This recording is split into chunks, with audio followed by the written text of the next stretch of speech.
ಶ್ರೀ ಗುರುಭ್ಯೋ ನಮಃ ಪರಮಗುರುಭ್ಯೋ ನಮಃ. ಶ್ರೀಮದಾನಂದತೀರ್ಥ ಭಗವತ್ಪಾದಾಚಾರ್ಯ ಗುರುಭ್ಯೋ ನಮಃ. ಹರಿ ಓಂ. ನಾರಾಯಣಂ ಸುರಗುರುಂ ಜಗದೇಕನಾಥಂ ಭಕ್ತಪ್ರಿಯಂ ಸಕಲಲೋಕನಮಸ್ಕೃತಂ ಚ ತ್ರೈಗುಣ್ಯವರ್ಜಿತಮಜಂ ವಿಭುಮದ್ಯಮೀಶಂ ವಂದೇ ಭವಘ್ನಂ ಅಮರಾಸುರಸಿದ್ಧವಂದ್ಯಂ. ನಾರಾಯಣಾಯ ಪರಿಪೂರ್ಣಗುಣಾರ್ಣವಾಯ ವಿಶ್ವೋದಯಸ್ಥಿತಿಲಯೋನ್ನಿಯತಿಪ್ರದಾಯ ಜ್ಞಾನಪ್ರದಾಯ ವಿಬುಧಾಸುರಸೌಖ್ಯದುಃಖಸತ್ಕಾರಣಾಯ ವಿತತಾಯ ನಮೋ ನಮಸ್ತೆ. ಸರ್ವಮಂಗಲಮಂಗಲ್ಯೆ ಶಿವೆ ಸರ್ವಾರ್ಥಸಾಧಿಕೆ ಶರಣ್ಯೆ ತ್ರ್ಯಂಬಕೆ ಗೌರಿ ನಾರಾಯಣಿ ನಮೋಸ್ತುತೆ. ಧರ್ಮವಿಜ್ಞಾನವೈರಾಗ್ಯ ಪರಮೈಶ್ವರ್ಯಶಾಲಿನಃ ಆನಂದತೀರ್ಥಭಗವತ್ಪಾದಾನ್ ವಂದೇ ನಿರಂತರಂ. ನಮೋऽस्तु ತಾತ್ವಿಕಾ ದೇವಾಃ ವಿಷ್ಣುಭಕ್ತಿಪರಾಯಣಾಃ ಧರ್ಮಮಾರ್ಗೇ ಪ್ರೇರಯन्तु ಭವಂತಃ ಸರ್ವ ಏವ ಹಿ. ಆನಂದತೀರ್ಥೋಪದಿಷ್ಟೋ ನಿಧಿರ್ನಾರಾಯಣಾಹ್ವಯಃ ಪ್ರದರ್ಶಿತೋ ಯೇನ ಸಮ್ಯಕ್ ಜಯತೀರ್ಥಂ ತಮಾಶ್ರಯೇ. ಮೂಕೋऽಪಿ ಯತ್ಪ್ರಸಾದೇನ ಮುಕುಂದಶಯನಾಯತೆ ರಾಜರಾಜಾಯತೆ ರಿಕ್ತೋ ರಾಘವೇಂದ್ರಂ ತಮಾಶ್ರಯೇ. ನೌಮಿನ್ಯಾಯಸುಧಾಧಿಕೃಜ್ಜಯಮುನೀನ್ ಶ್ರೀಪಾದರಾಟ್ಸನ್ಮಣೀನ್ ವ್ಯಾಸಾರ್ಯಾನ್ ವಿವಿಧಾಗಮಾಬ್ಧಿವಿಹರಾನ್ ಶ್ರೀವಾದಿರಾಜಾನಪಿ. ವಂದೇ ಹಂಸವರಾನ್ ರಘುತ್ತಮಗುರುನ್ ವೈದಗ್ಧ್ಯವರಾಂ ನಿಧೀನ್ ಶ್ರೀಸತ್ಯವ್ರತರಾಘವೇಂದ್ರಮುನಿಪಾನ್ ಸದ್ಬೋಧಸಧ್ಯಾನಪಾನ್. ವಿದ್ಯಾಪೀಠವಿಧಾತಾರಂ ವಿದ್ಯಾವಾರಿಧಿಚಂದಿರಂ ವಿದ್ಯಾರ್ಥಿವತ್ಸಲಂ ವಂದೇ ಮಹಾಮಹಿಮಸದ್ಗುರುಂ. ಆಪಾದಮೌಲಿಪರ್ಯಂతం ಗುರುಣಾಮಾಕೃತಿಂ ಸ್ಮರೇತ್ತೇನ ವಿಘ್ನಾಃ ಪ್ರಣಶ್ಯಂತಿ ಸಿದ್ಧ್ಯಂತಿ ಚ ಮನೋರಥಾಃ. ಶ್ರೀ ಗುರುಭ್ಯೋ ನಮಃ. ಶ್ರೀ ಗುರುಭ್ಯೋ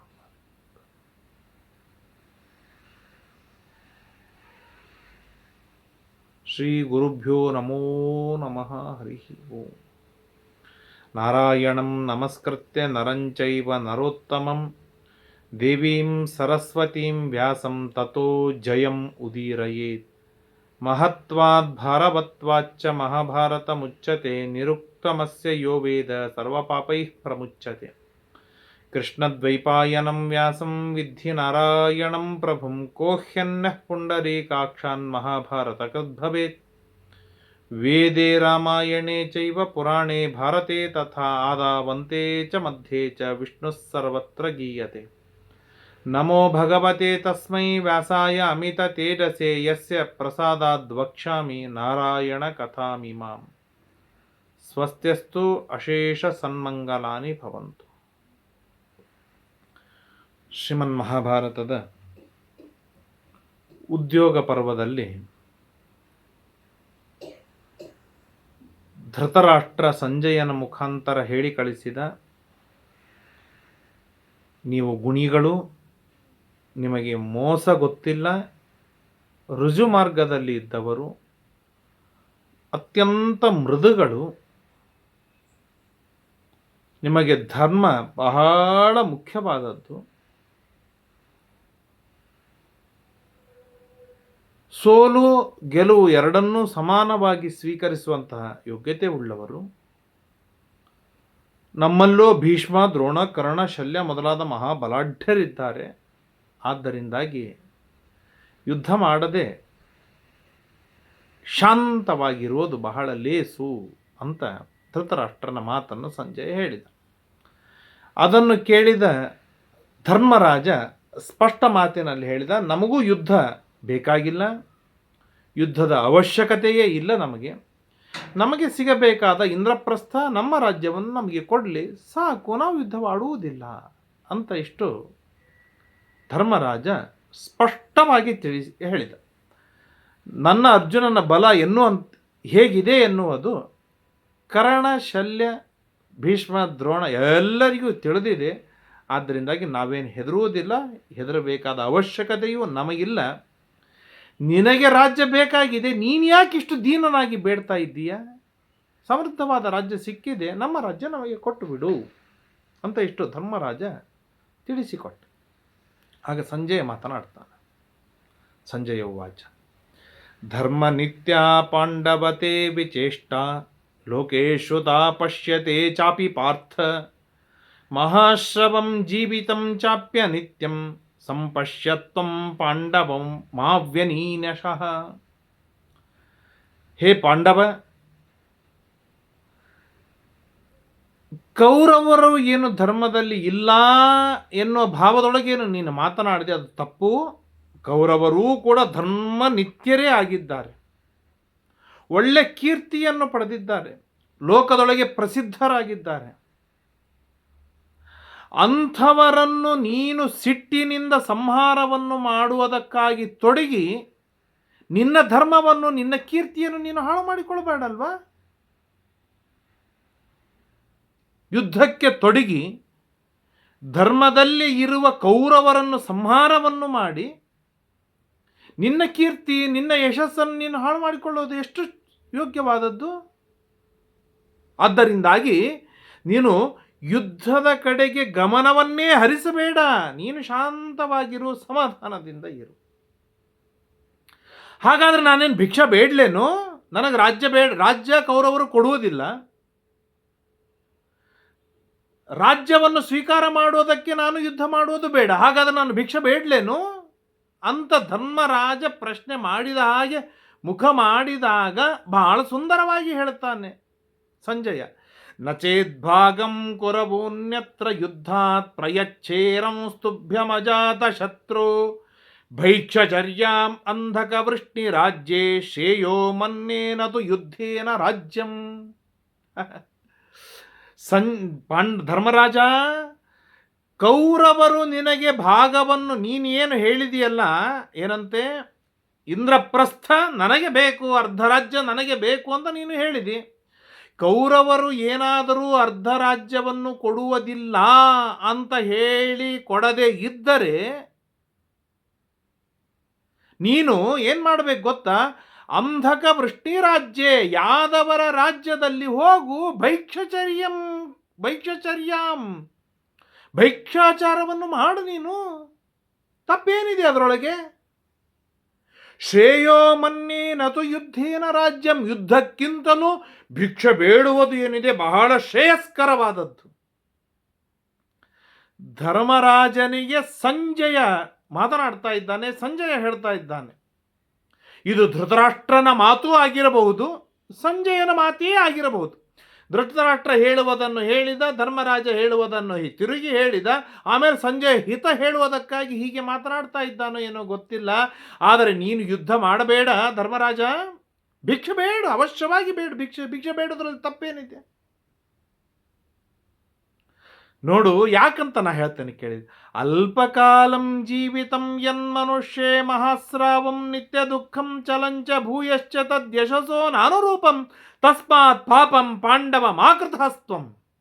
ಅಲ್ಲೋ, ಜೀವನ ವಿರೋಧೇ ಅಲ್ಪಕಾಲ, ಅದರೊಳಗೆ ಅರ್ಧ ಕಾಲ ಮುಗಿದು ಹೋಗಿದೆ, ಇನ್ನು ಉಳಿದಿದ್ದು ಅರ್ಧ ಕಾಲ. ಆ ಅರ್ಧ ಕಾಲದೊಳಗೆ ಏನು ನೀನೇನೋ ಯುದ್ಧ ಮಾಡಿದಿ, ಅದರಿಂದ ಆ ಪಾಪ ಯಾಕೆ ಕಟ್ಟಿಕೊಳ್ತೀನಿ ನೀನು?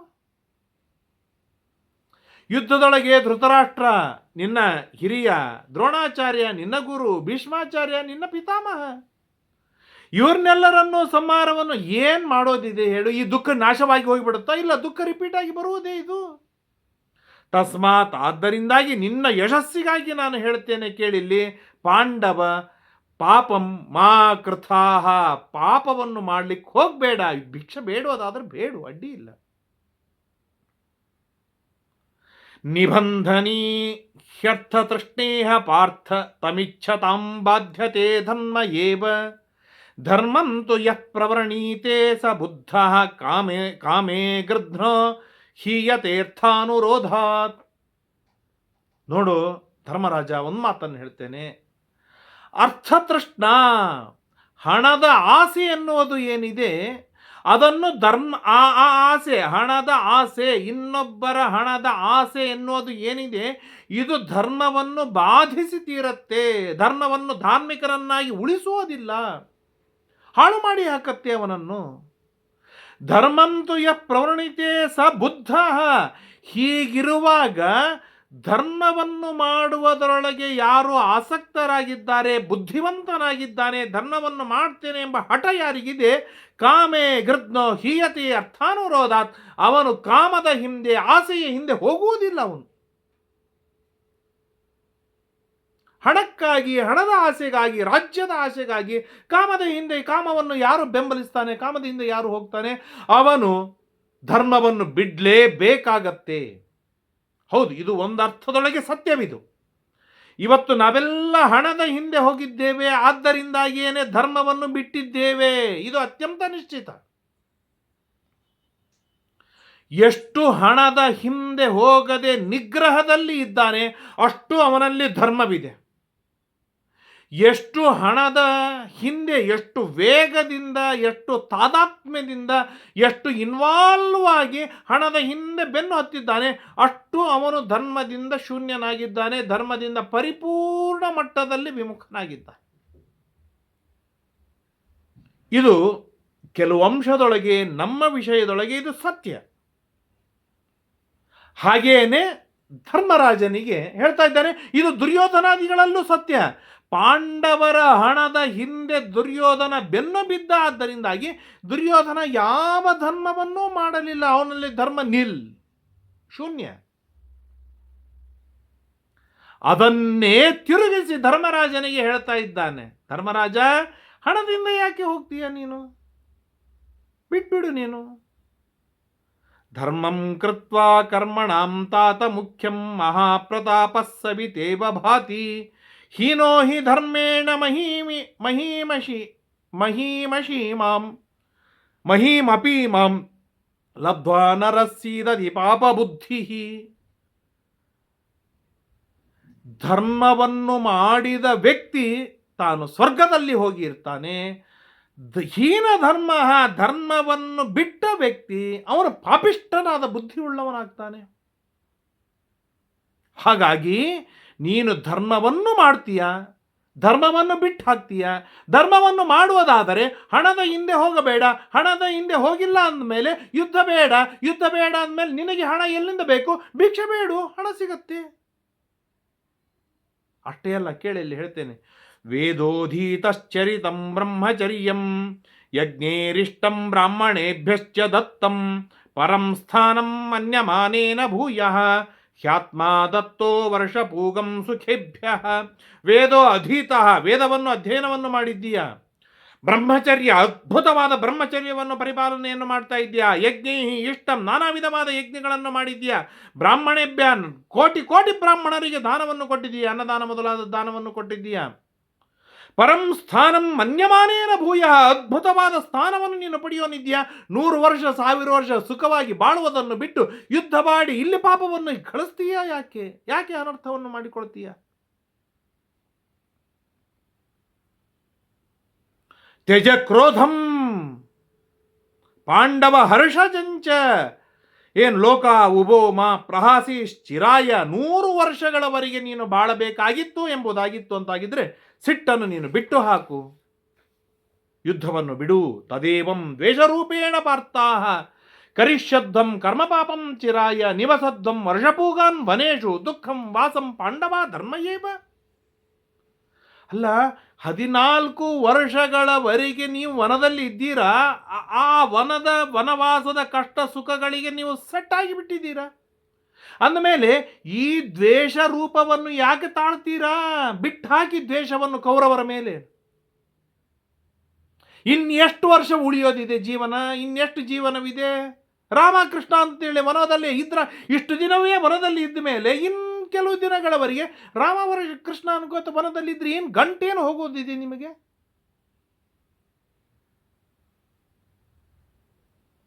ಹೇಗೆ ಹೇಳ್ತಾರೆ ನೋಡಿ, ಹೇಗೆ ಮೈಂಡ್ ವಾಶ್ ಮಾಡ್ತಾರೆ.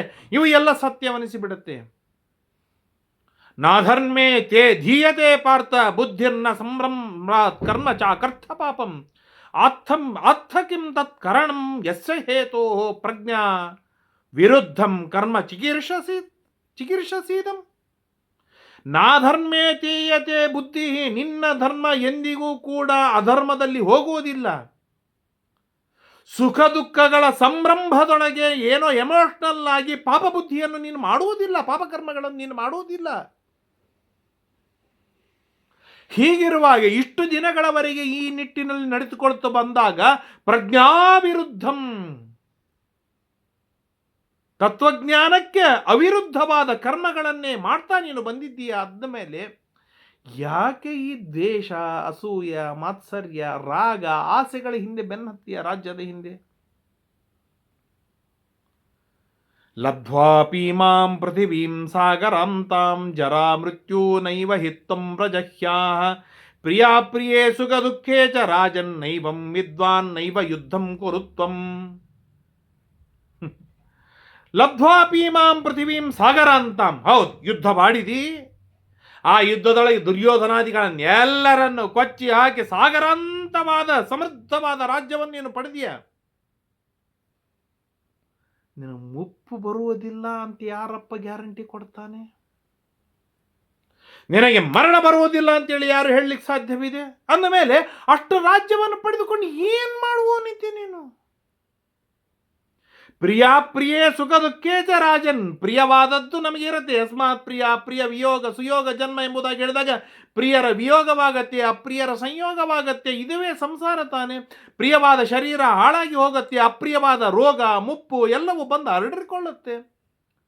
ಹಾಗಿರುವಾಗ ಸಾಗರಾಂತವಾದ ಸಮೃದ್ಧವಾದ ಭೂಮಿಯನ್ನು ಪಡೆದುಕೊಂಡು ನೀನು ಏನು ಮಾಡುವವನಿದ್ಯೋ ನೀನು? ಆದ್ದರಿಂದಾಗಿ ನೈವಂ ವಿದ್ವಾನ್ ಏವ ಯುದ್ಧಂ ಕುರುತ್ವಂ. ಬುದ್ಧಿವಂತನಾದ ವ್ಯಕ್ತಿ ಎಂದಿಗೂ ಕೂಡ ಏತಾದೃಶವಾದ ಯುದ್ಧದೊಳಗೆ ತಾನು ತೊಡಗಿಕೊಳ್ಳಲಾರ. ಬಿಟ್ಬಿಡು, ಯುದ್ಧ ಬೇಡ. ಭಿಕ್ಷೆ ಬೇಡುವ ಪ್ರಸಂಗ ಬಂತೋ, ಹೋಗಿ ಭಿಕ್ಷೆ ಬೇಡು ನೀನು. 14 ವರ್ಷವೇ ಭಿಕ್ಷೆ ಬೇಡಿದ ಮೇಲೆ, 14 ವರ್ಷವೇ ವನದಲ್ಲಿ ಇದ್ದ ಮೇಲೆ ಇನ್ನು ಕೆಲವು ವರ್ಷಗಳವರೆಗೆ ಏನು ಗಂಟು ಹೋಗೋದಿದೆ? ಮೊದಲಿಗೆ 12 ವರ್ಷ 14 ವರ್ಷ ವನದಲ್ಲಿ ಇದ್ದೀಯ ಧರ್ಮರಾಜ ನೀನು. ಇವತ್ತು ನೀನು 14 ವರ್ಷ ವನದಲ್ಲಿ ಇದ್ದೀಯ. 30 ಏನಂತಾರೆ 16 ವರ್ಷ, 17 ವರ್ಷ, ಈಗ 13 ವರ್ಷ, 20-30 ವರ್ಷ ನಿನ್ನ ಇಡಿಯಾದ ಜೀವನದೊಳಗೆ 30 ವರ್ಷ ವನದಲ್ಲೇ ಕಳೆದ ಮೇಲೆ ಇನ್ನು ಮುಂದಿನ ಅಲ್ಪಾಯುಷ್ಯ ವನದೊಳಗೆ ಕಳೆದು ನಿನ್ನ ಧರ್ಮವನ್ನು ನೀನು ಉಳಿಸಿಕೊಳ್ಳುವುದರೊಳಗೆ ತಪ್ಪೇನಿದೆ? ವಿಚಾರವನ್ನು ಮಾಡು ಅಂತ ಹೇಳಿ ಹಿತ ಹೇಳುವುದಕ್ಕೆ ಹೋಗ್ತಾನೆ ಸಂಜಯ. ಆಗ ಯುಧಿಷ್ಠಿರ ಮಾತನಾಡ್ತಾನೆ, ಭೀಮಸೇನ ದೇವರ ಹಠವಾದ ಪ್ರಯತ್ನವಾದವನ್ನೇನು ಹಿಂದೆ ಪ್ರತಿಪಾದನೆಯನ್ನು ಮಾಡಿದ್ದರಲ್ಲ, ಅದೇ ಹಠವಾದವನ್ನು ಗಟ್ಟಿಯಾಗಿ ಪ್ರತಿಪಾದನೆಯನ್ನು ಮಾಡ್ತಾನೆ ಧರ್ಮರಾಜ. ಅಸಂಶಯಂ ಸಂಜಯ ಸತ್ಯಮೇತದ್ ಧರ್ಮೋ ವರಃ ಕರ್ಮಣಾಂ ಯತ್ವಮಾತ್ರ ಜ್ಞಾತ್ವಾ ತು ಮಾಂ ಸಂಜಯ ಗರ್ಹಯಸ್ತ್ವಂ ಯದಿ ಧರ್ಮಂ ಯದ್ಯಧರ್ಮಂ ಚರಾಮಿ. ಸಂಜಯ, ನಿನಗಿಂತಲೂ ಹೆಚ್ಚಿಗೆ ಧರ್ಮ ಗೊತ್ತು. ಕರ್ಮಗಳಿಗಿಂತಲೂ, ಯುದ್ಧಾದಿ ಕರ್ಮಗಳಿಗಿಂತಲೂ ಧರ್ಮ ಅತ್ಯಂತ ಶ್ರೇಯಸ್ಕರವಾಗಿದೆ. ಧರ್ಮವೇ ಹಿತ, ಧರ್ಮವೇ ಮೂಲ, ನನಗೆ ಚೆನ್ನಾಗಿ ಗೊತ್ತು. ನೀನು ನನಗೆ ಯಾವಾಗ ಬೈಬೇಕು ಗೊತ್ತಾ? ನಾನು ಅಧರ್ಮವನ್ನು ಮಾಡ್ತಾ ಇದ್ದರೆ ಅವಶ್ಯವಾಗಿ ನೀನು ನನ್ನನ್ನು ನಿಂದಿಸು, ನಾನು ಒಪ್ಪಿಕೊಳ್ತೇನೆ, ನಾನು ತಲೆ ಬಾಗ್ತೇನೆ. ನಾನು ಎಲ್ಲಿ ಅಧರ್ಮವನ್ನು ಮಾಡ್ತಾ ಇದ್ದೇನೆ? ನನ್ನ ಪಾಲಿನದು ನನ್ನ ಪ್ರಯತ್ನದಿಂದ ನಾನು ಪಡೆಯುವುದು, ಇದು ಯಾಕೆ ಅಧರ್ಮವಾಗತ್ತೆ? ನನ್ನ ಪಿತೃಪಿತಾಮಹರಿಂದ ಬಂದ ರಾಜ್ಯವಲ್ವೇ? ಪಾಂಡುರಾಜ ತನ್ನ ಸಾಮರ್ಥ್ಯದಿಂದ ರಾಜ್ಯವನ್ನು ಬೆಳೆಸಿದ್ದಾನೆ ಅಲ್ಲವೇ? ಉಳಿಸಿದ್ದಾನೆ ಅಲ್ಲವೇ? ಭೀಮಾರ್ಜುನರು ನಾವೆಲ್ಲವೂ ಸಮೃದ್ಧವಾದ ರಾಜ್ಯವನ್ನು ತಂದುಕೊಟ್ಟು ಧೃತರಾಷ್ಟ್ರನಿಗೆ ಕೊಟ್ಟು ರಾಜ್ಯವನ್ನು ಇನ್ನೂ ಪುಟ್ಟವನ್ನಾಗಿ ಮಾಡಿದ್ದೇವೆ. ನಮಗೆ ನ್ಯಾಯದಿಂದ ಕೊಟ್ಟಂತಹ ಅರ್ಧ ರಾಜ್ಯವನ್ನು ನಾವು ಸಮೃದ್ಧವಾಗಿ ಬೆಳೆಸಿದಾಗ ಆ ಅರ್ಧ ರಾಜ್ಯವನ್ನು ತಾವು ಅನ್ಯಾಯದಿಂದ ಸ್ವೀಕಾರವನ್ನು ಮಾಡ್ತಾರೆ ಅಂತಾದ ಮೇಲೆ ಆ ಅರ್ಧ ರಾಜ್ಯವನ್ನು ನಾವು ನಮ್ಮ ಬಲ ಪರಾಕ್ರಮದಿಂದ, ನೀವು ನೀತಿಯಿಂದ ಕೊಡದೇ ಇರುವಾಗ ನಮ್ಮ ಬಲ ಪರಾಕ್ರಮಗಳಿಂದ ಸ್ವೀಕಾರವನ್ನು ಮಾಡೋದು, ಇದು ಯಾಕೆ ಅಧರ್ಮವಾಗುತ್ತೆ? ಯಾಕೆ ನನಗೆ ನೀನು ಯುದ್ಧ ಮಾಡುವುದಕ್ಕೆ ನಿಂದೆಯನ್ನು ಮಾಡ್ತೀಯ ನೀನು? ಏನೋ ಕಾರಣವಿಲ್ಲ, ನಾವು ಯುದ್ಧ ಮಾಡೋದು ಇದು ಧರ್ಮವೇ ಆಗಿದೆ. ಅಷ್ಟೇ ಅಲ್ಲ, ಕೆಲವು ಮಾತುಗಳನ್ನು ನಾನು ಹೇಳ್ತೇನೆ ಕೇಳಿಲ್ಲ. ಯತ್ರ ಧರ್ಮೋ ಧರ್ಮರೂಪಾಣಿ ಧತ್ತೆ ಧರ್ಮಕೃತ್ಸ್ನೋ ದೃಶ್ಯತೆ ಧರ್ಮರೂಪಃ ಬಿಭ್ರದ್ ಧರ್ಮೋ ಧರ್ಮ ರೂಪಂ ತಥಾ ಚ ವಿದ್ವಾಂಸಸ್ತಂ ಸಂಪ್ರಪಶ್ಯಂತಿ ಬುದ್ಧಿಯ. ಕೇಳಿಲ್ಲಿ ಸಂಜಯ, ಕೆಲವೊಮ್ಮೆ ಅಧರ್ಮ ಧರ್ಮದಂತೆ ಕಾಣುತ್ತೆ, ಕೆಲವೊಮ್ಮೆ ಸಮಗ್ರವಾದ ಧರ್ಮ ಅಧರ್ಮದಂತೆ ಕಾಣುತ್ತೆ. ಅಂತಹ ಪ್ರಸಂಗದೊಳಗೆ ಬುದ್ಧಿವಂತನಾದವನು ಯಾವ ಪ್ರಸಂಗ, ಯಾವ ಕಾಲ, ಯಾವ ಸಮಯ, ಹಾಗಾದರೆ ಈ ಅಧರ್ಮ ಧರ್ಮವಾಗಲಿಕ್ಕೆ ಸಾಧ್ಯವಾ, ಈ ಧರ್ಮ ಅಧರ್ಮವಾಗಲಿಕ್ಕೆ ಸಾಧ್ಯವಾ, ಇದನ್ನು ಚೆನ್ನಾಗಿ ಯೋಚನೆಯನ್ನು ಮಾಡಿ ಯುಕ್ತಿಯನ್ನು ಚಲಾಯಿಸಿ ಸಾಧಕ ಬಾಧಕಗಳನ್ನು ನೋಡಿ ಎಲ್ಲಿ ಬಲವಿದೆ, ಯಾವುದಕ್ಕೆ ನಾವು ಹೆಚ್ಚು ಭಾರ ಹಾಕಬೇಕು ಎನ್ನುವುದನ್ನು ತಿಳಿದುಕೊಂಡು ಧರ್ಮಾಧರ್ಮಗಳನ್ನು ನಿರ್ಣಯವನ್ನು ಮಾಡಿಕೊಳ್ಳುವುದಲ್ವೇ. ಯಾವುದೋ ಒಂದು ಕಾರಣಕ್ಕೆ ಭಸ್ಮವನ್ನು ಧಾರಣವನ್ನು ಮಾಡಿದ್ದಾನೆ, ಅಥವಾ ಇನ್ನೇನೋ ಕೆಟ್ಟ ಕೆಲಸಗಳನ್ನು ಮಾಡಿದ್ದಾನೆ, ಕಳ್ಳತನವನ್ನು ಮಾಡಿದ್ದಾನೆ ಎಂದ ಮಾತ್ರಕ್ಕೆ ಅವನು ಅಧಾರ್ಮಿಕ ಅಂತಲ್ಲ. ಅವನಿಗೆ ಆ ಕ್ಷಣದೊಳಗೆ ಹಸಿವೆ ತುಂಬ ಆಗಿದೆ, ಬದುಕಲಿಕ್ಕೆ ಸಾಧ್ಯವಿಲ್ಲ ಅನ್ನೋ ಪರಿಸ್ಥಿತಿ ಬಂದಿದೆ. ಆಗ ಕಳ್ಳತನವನ್ನು ಮಾಡಿ ಅವನು ತಿನ್ನುವುದೇನಿದೆ, ಇದಕ್ಕೆ ಆಪದ್ಧರ್ಮ ಎಂದು ಕರೀತಾರೆ. ಇದಕ್ಕೆ ಆಪದ್ಧರ್ಮ ಎಂದು ಕರೀತಾರೆ. ಇದು ಧರ್ಮವೇ ಆಗತ್ತೆ, ಧರ್ಮದಲ್ಲೇ ಪರ್ಯವಸಿತವಾಗತ್ತೆ. ಊರ್ಧ್ವಪುಂಡ್ರವನ್ನು ಧಾರಣವನ್ನು ಮಾಡಿದಾಗ ಸಂಹಾರವನ್ನು ಮಾಡ್ತಿದ್ರು, ಅಂತಹ ಕಾಲವಿತ್ತು. ಆ ಪ್ರಸಂಗದೊಳಗೆ ಊರ್ಧ್ವಪುಂಡ್ರವನ್ನು ಧಾರಣವನ್ನು ಮಾಡಿ ಸುಮಧ್ವಿಜಯದೊಳಗೆ ವಿಸ್ತಾರವಾದ ಕಥೆ ಬರುತ್ತೆ. ಅಂತಹ ಪ್ರಸಂಗದೊಳಗೆ ತನ್ನ ಪ್ರಾಣವನ್ನು ತಾನು ಬದುಕಿಸಿದ ಸಾಕು, ಮುಂದೆ ಧರ್ಮವನ್ನು ಮಾಡಲಿಕ್ಕೆ ಸಾಧ್ಯವಿದೆ ಅಂತ ಹೇಳಿ ದೇವರ ಪೂಜಾದಿಗಳನ್ನು ಮಾಡಿ ಭಸ್ಮವನ್ನು ಧಾರಣವನ್ನು ಮಾಡಿ ಹೊರಗೆ ಬರುವಂತಹ ಪ್ರಸಂಗವಿತ್ತಲ್ವೇ. ಅಧರ್ಮ ಇದು ಧರ್ಮದಂತೆ ಕಾಣಿತು, ಕಳ್ಳತನವಿದು ಧರ್ಮವೆಂದು ಪರ್ಯವಸಿತವಾಯಿತು. ಮೋಸ ಮಾಡುವುದಕ್ಕಾಗಿ ಅನೇಕ ಧರ್ಮಗಳನ್ನು ಮಾಡುವವರುಂಟು. ಆದ್ದರಿಂದಾಗಿ ಅಲ್ಲೆಲ್ಲ ಅಧರ್ಮ ಇದು ಧರ್ಮವಾಗಿ ಮಾರ್ಪಾಡು ಆಗಿದ್ದು ಕಂಡಿದೆ. ಅಲ್ಲೆಲ್ಲವೂ ಕೂಡ ಇದು ಆಪದ್ಧರ್ಮವು ನಿತ್ಯವೃತ್ತಿ ಭಜೇತಾಂ, ಇದಕ್ಕೆ ಆಪದ್ಧರ್ಮ ಎಂಬುದಾಗಿ ಕರೀತಾರೆ, ಗೊತ್ತಲ್ವೇ. ಅಂತಹ ಆಪತ್ತಿನೊಳಗೂ ಕೂಡ ಅಧರ್ಮವನ್ನು ಸ್ವೀಕಾರ ಮಾಡಲಿಕ್ಕೆ ಸಾಧ್ಯವಿದೆ ಎಂಬುದಾಗಿ ನಮಗೆ ಶಾಸ್ತ್ರ ತಿಳಿಸಿಕೊಡ್ತಾ ಇರುವಾಗ ನಾವೇನು ತಪ್ಪು ಮಾಡಿವೆ ಅಂಥದ್ದು ಅಂತ ಬಿ ಕೆಟಗರಿಯ ವಿಚಾರವನ್ನು, ಅಂದರೆ ನಮ್ಮಲ್ಲಿ ಅಧರ್ಮವೇ ಇದೆ ಅಂತ ನೀನು ಹೇಳುವುದಾದರೆ, ನಾನು ಮಾಡಿದ ಯುದ್ಧ ರೂಪವಾದದ್ದು ಇದು ಅಧರ್ಮವಾಗಿದ್ದರೂ ಕೂಡ ನನಗೆ ಪ್ರಾಣ ಹೋಗುವ ಅಪಾಯವಿದೆ, ನನ್ನ ರಾಜ್ಯ ಕಳೆದು ಹೋಗಿದೆ, ನನ್ನ ಐಶ್ವರ್ಯ ಕಳೆದು ಹೋಗಿದೆ, ನನ್ನ ತಲತಲಾಂತರದಿಂದ ಬಂದ ಸಂಪತ್ತು ಕಸಿದುಕೊಂಡು ಹೋಗಿದ್ದಾರೆ, ಅದನ್ನು ಯುದ್ಧ ಮಾಡಿ ಸ್ವೀಕಾರವನ್ನು ಮಾಡುವುದೂ ಕೂಡ ಇದು ಧರ್ಮವಾಗತ್ತೆ ಅಂತ ಗಟ್ಟಿಯಾಗಿ ಪ್ರತಿಪಾದನೆಯನ್ನು ಮಾಡಿದ ಧರ್ಮರಾಜ ಮುಂದೆ ಕೆಲವು ಮಾತುಗಳನ್ನು ಬಹಳ ಸೊಗಸಾಗಿ ಹೇಳ್ತಾನೆ. ಯತ್ಕಿಂಚನೇದಂ ವಿತ್ತಮಸ್ಯಾಂ ಪೃಥಿವ್ಯಾಂ ಯದ್ದೇವಾನಾಂ ತ್ರಿದಶಾನಾಂ ಪರಂ ಯತ್ ಪ್ರಾಜಾಪತ್ಯಂ ತ್ರಿದಿವಂ ಯಬ್ರಹ್ಮಲೋಕಂ ನಾಧರ್ಮತಃ ಸಂಜಯ ಕಾಮಯೇಯಂ. ಸಂಜಯ, ಇನ್ನು ನನ್ನ ಬಗ್ಗೆ ನಾನು ಹೇಳ್ತೇನೆ ಕೇಳಿಲ್ಲಿ. ಜಗತ್ತಿನಲ್ಲಿ ಇರುವ ಯಾವ ಹಣವಾಗಲಿ, ಪೃಥ್ವಿಯಲ್ಲಿ ಇರುವ ಹಣವಾಗಲಿ, ದೇವತೆಗಳ ಸಂಪತ್ತಾಗಲಿ, ಪ್ರಾಜಾಪತ್ಯ ಬ್ರಹ್ಮಲೋಕವಾಗಲಿ, ಯಾವುದನ್ನೂ ಕೂಡ ಅಧರ್ಮದಿಂದ ನಾನು ಪಡೆಯಲಾರೆ. ಇದು ಸರಿಯಾಗಿ ತಿಳಿದುಕೋ. ನಾನು ಏನು ಪಡಿತೇನೆ ಅದರ ಹಿಂದೆ ಧರ್ಮವೇ ಇರುತ್ತೆ. ಇದು 100ಕ್ಕೆ 100ರಷ್ಟು ನಿಶ್ಚಿತ. ಇದನ್ನು ಗಟ್ಟಿಯಾಗಿ ತಿಳಿದುಕೋ. ನಾನು ಅಧರ್ಮವನ್ನು ಮಾಡುವುದಿಲ್ಲ, ಅಧರ್ಮದೊಳಗೆ ನನಗೆ ರುಚಿ ಇಲ್ಲ. ನಾನು ಯುದ್ಧ ಮಾಡಿದ್ರೂ ಅದು ಧರ್ಮವೇ ಆಗಿರುತ್ತೆ, ನಾನು ವನಕ್ಕೆ ಹೋದ್ರೂ ಅದು ಧರ್ಮವೇ ಆಗಿದೆ, ನಾನು ಅಜ್ಞಾತವಾಸದಲ್ಲಿ ಇರುವುದು ಇದು ಧರ್ಮವೇ ಆಗಿದೆ, ಇವತ್ತು ನಿನ್ನ ಜೊತೆಗೆ ಮಾತನಾಡ್ತಾ ಇರೋದು ಇದು ಧರ್ಮವೇ ಆಗಿದೆ ಹೊರತು ಇದರಲ್ಲಿ ಅಧರ್ಮ ಕಲಬೆರೆಸಿಲ್ಲ. ನಾನು ನನಗೇನು ಧರ್ಮವನ್ನು ಉಪದೇಶವನ್ನು ಮಾಡ್ಲಿಕ್ಕೆ ಬರ್ತೀಯ ನೀನು? ಇಷ್ಟಾಗಿ ನಾನು ಹೇಳ್ತೇನೆ ಕೇಳಿಲ್ಲಿ. ಧರ್ಮೇಶ್ವರ ಕುಶಲೋ ನೀತಿಮಾಶ್ಚಾಪ್ಯುಪಾಸಿತ ಬ್ರಾಹ್ಮಣಾನಾಂ ಮನೀಷಿ ನಾನಾ ವಿಧಾಂಶ್ಚೈವ ಮಹಾಬಲಾಂಶ್ಚ ರಾಜನ್ ಅಭೋಜನ ಅನುಶಾಸ್ತಿ ಕೃಷ್ಣ. ಇಲ್ಲೇನು ಕೃಷ್ಣ ಇದ್ದಾನೆ, ವಾಸುದೇವನಿದ್ದಾನೆ. ಧರ್ಮೇಶ್ವರ, ಧರ್ಮಕ್ಕೆ ಸ್ವಾಮಿ, ಧರ್ಮಕ್ಕೆ ನಿಯಾಮಕ, ಧರ್ಮಕೃತ್, ಧರ್ಮಭುಕ್, ಧರ್ಮಭೋಕ್ತ. ಧರ್ಮವನ್ನು ಹುಟ್ಟು ಹಾಕಿದವನು ದೇವರು, ಧರ್ಮವನ್ನು ರಕ್ಷಣೆಯನ್ನು ಮಾಡುವವನು ದೇವರು, ಧರ್ಮದ ಫಲವನ್ನು ಕೊಡುವವನು ದೇವರು, ಕೊನೆಗೆ ಮೋಕ್ಷಾದಿ ಪುರುಷಾರ್ಥವನ್ನು ಕೊಡುವವನು ಶ್ರೀಕೃಷ್ಣ ಪರಮಾತ್ಮ ಇಲ್ಲಿದ್ದಾನೆ. ಯದಿ ಹ್ಯಹಂ ವಿಸೃಜಾನ್ ಸಾಮಗರ್ಹೋ ನಿಯುಧ್ಯಮಾನೋ ಯದಿ ಜಹ್ಯಾಂ ಸ್ವಧರ್ಮಂ ಮಹಾಯಶಃ ಕೇಶವಸ್ತದ್ಬ್ರವೀತು ವಾಸುದೇವಸ್ತುಭಯೋರರ್ಥಕಾಮಃ.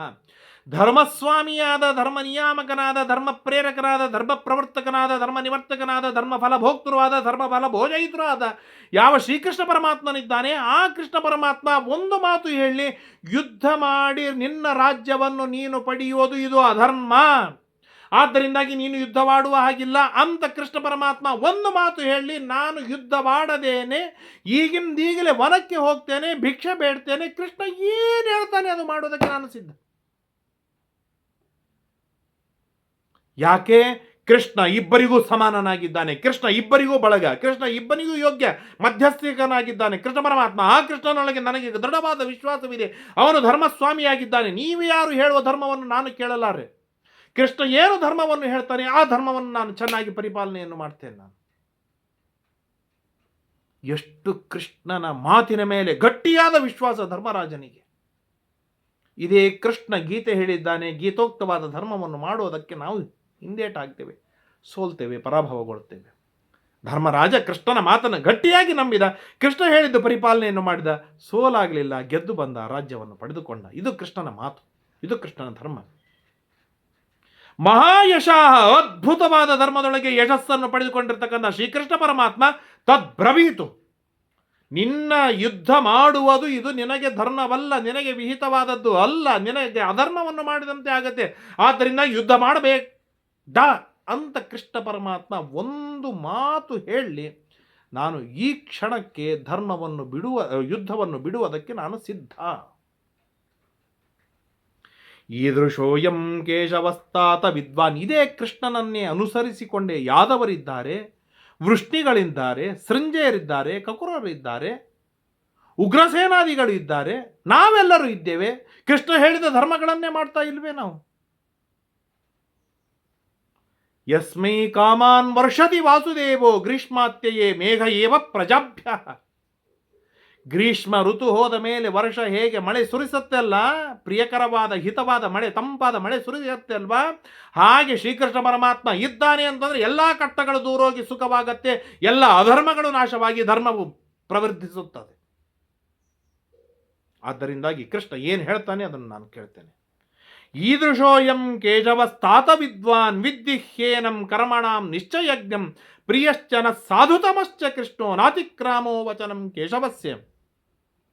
ಇಂತಹ ವಿದ್ವಾನ್ನಾದ ಶ್ರೀಕೃಷ್ಣ ಪರಮಾತ್ಮ ಏನು ಹೇಳ್ತಾನೆ, ಅವನು ಏನು ನಿರ್ಣಯವನ್ನು ಕೊಡ್ತಾನೆ, ಆ ನಿರ್ಣಯವನ್ನು ನಾವು ಶಿರಸ ವಹಿಸ್ತೇವೆ. ಯಾಕೆ? ನಹ ಪ್ರಿಯ, ನಮಗೆ ಅತ್ಯಂತ ಪ್ರಿಯನಾಗಿದ್ದಾನೆ ಕೃಷ್ಣ.